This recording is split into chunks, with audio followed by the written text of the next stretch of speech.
Saudi Arabia में एक बड़ा सा पत्थर है जिसे अल नस्ला रॉक के नाम से जाना जाता है। इस पत्थर की खास बात यह है कि ये बीच में से बिल्कुल परफेक्ट तरीके से कटा हुआ है, लेकिन ये पत्थर को किसने, क्यों और कैसे काटा, ये आज तक कोई नहीं जानता।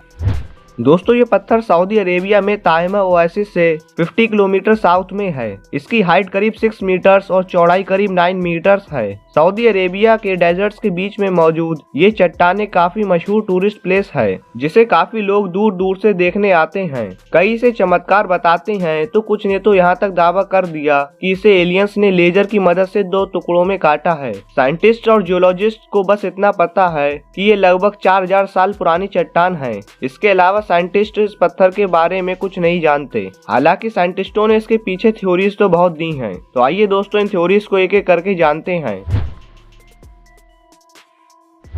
पहली थ्योरी है फ्रीज थॉ वेदरिंग। इस प्रोसेस के अकॉर्डिंग चट्टान में अगर कोई छोटा सा क्रैक होता है तो उसमें पानी चला जाता है। फिर जब बहुत ठंड पड़ती है तो ये पानी जम जाता है और बर्फ बन जाता है। और दोस्तों, ये तो आपको पता ही होगा कि पानी बर्फ बनने पर थोड़ा एक्सपेंड हो जाता है और इसी एक्सपेंशन की वजह से क्रैक और बड़ा हो जाता है। और एक बार जब कोल्डर पीरियड खत्म हो जाता है और गर्मी पड़ती है तो ये बर्फ पिघलकर पानी बन जाता है और ये पानी क्रैक के बड़े हुए हिस्से में घुस जाता है। इसके बाद फिर ठंड पड़ने से पानी एक बार फिर बर्फ बनता है और क्रैक को और बड़ा कर देता है। और इस तरह से धीरे धीरे क्रैक बढ़ता जाता है और अंत में एक समय ऐसा आता है जब पूरा पत्थर ही 2 टुकड़ों में टूट जाता है। फ्रीज थॉ वेदरिंग प्रोसेस एक दिन में पूरी नहीं होती, इसे हजारों सालों का समय लग सकता है। साइंटिस्टों के मुताबिक अल नस्ला की चट्टान के अलग होने की भी यही वजह हो सकती है। इस थ्योरी के अलावा कुछ जियोलॉजिस्ट मानते हैं कि ये पत्थर नेचुरली कुछ जियोलॉजिकल प्रोसेसेस की वजह से अलग हुआ है। जैसे एक थ्योरी के मुताबिक कई सालों में erosion, weathering and shifting of tectonic plates जैसे फैक्टर्स की वजह से स्ट्रेस फ्रैक्चर्स हुए और इवेंचुअली ये पत्थर अपनी नेचुरल फॉल्ट लाइंस के अलोंग टूट गया।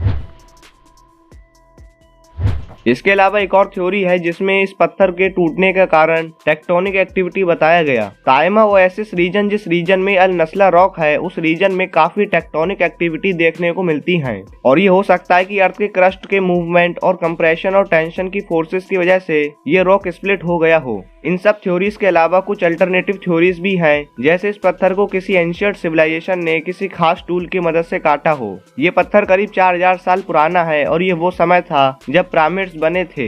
इसलिए कुछ लोगों का ये भी मानना है कि जिन लोगों ने पिरामिड्स बनाए थे उन्हीं लोगों ने इस पत्थर को बनाया हो। इसके अलावा रॉक पर कई पेट्रोग्लिफ्स यानी रॉक के सरफेस पर बनी हुई कार्व करी हुई कुछ इमेजेस भी देखने को मिलती हैं और ये भी इसी ओर इशारा करती हैं कि इसे इंसानों ने ही बनाया है। वहीं कुछ लोगों का ये भी मानना है कि इसे एलियंस ने काटा है। इस पत्थर के बिल्कुल परफेक्ट कटे होने के अलावा भी एक और मिस्ट्री है और वो ये है कि इस पत्थर का साइज तो काफी बड़ा है, फिर भी ये एक बहुत ही छोटी सी जगह पर रुका हुआ है। लेकिन साइंटिस्ट ये नहीं पता लगा पाए कि ये पत्थर किस तरह से इतनी कम जगह पर कई सालों से बिल्कुल बैलेंस होकर खड़ा है और गिर भी नहीं रहा। और इस तरह से ये भी एक मिस्ट्री है। तो दोस्तों, ये थी कुछ जानकारी अल नस्ला रॉक की। मुझे उम्मीद है आपको वीडियो पसंद आई होगी। अगर आपको वीडियो पसंद आई हो तो वीडियो को लाइक जरूर करें और अगर आप चैनल पर नए हो तो चैनल को सब्सक्राइब जरूर कर दें। तो मिलते हैं अगली वीडियो में।